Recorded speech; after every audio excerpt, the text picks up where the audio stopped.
These are some of the sine and cos expansion formulas. As I said, there is no need to memorize this if you're not a math student.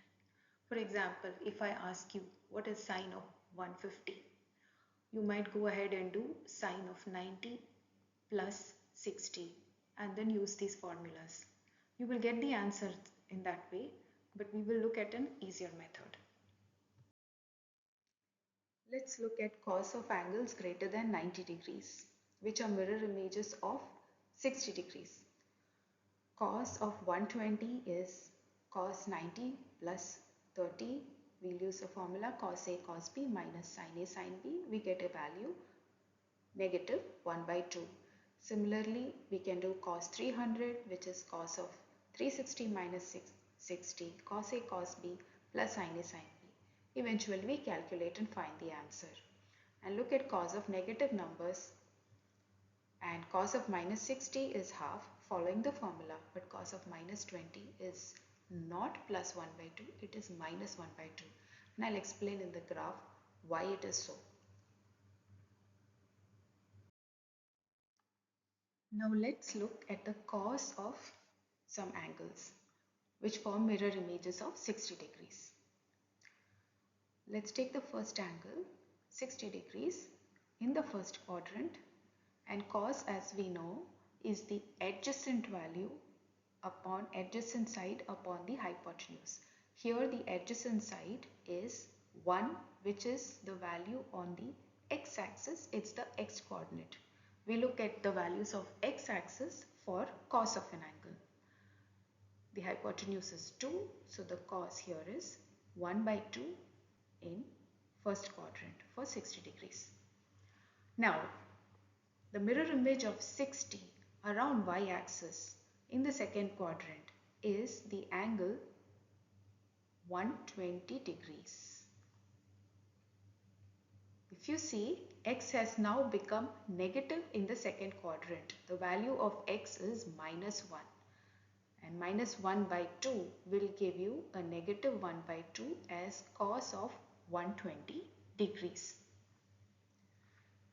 Now the angle diagonally opposite to 60 degrees will fall in the third quadrant, and this angle is now 240 degrees. Again, here the value of x for this angle is minus 1, as it is in the third quadrant. It's a negative side of x-axis. Minus 1 by 2, and it forms minus 1 by 2 is the cos of 240 degrees.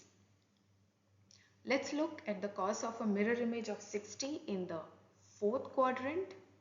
The angle is 300 degrees, and here we have positive value of x, that is 1 by 2, and the cos of 300 degrees is 1 by 2 because it's in the fourth quadrant. Now let's look at negative value of cos of negative angle. Negative angle, as I said before, should be taken anti-clockwise from the x-axis. So we will take it anti-clockwise from positive x-axis, and this is minus 60 degrees, and the value is still the same. It is 1 by 2 because minus 60 degrees is same as positive 300 degrees. Let's delve a little bit deeper. If I go find negative angle which falls in the third quadrant, the cos will become negative. It does not follow the formula. If you look at this, it's a little difficult to draw now for me. I take the angle 60 plus 30 plus 30, which is 120 degrees here.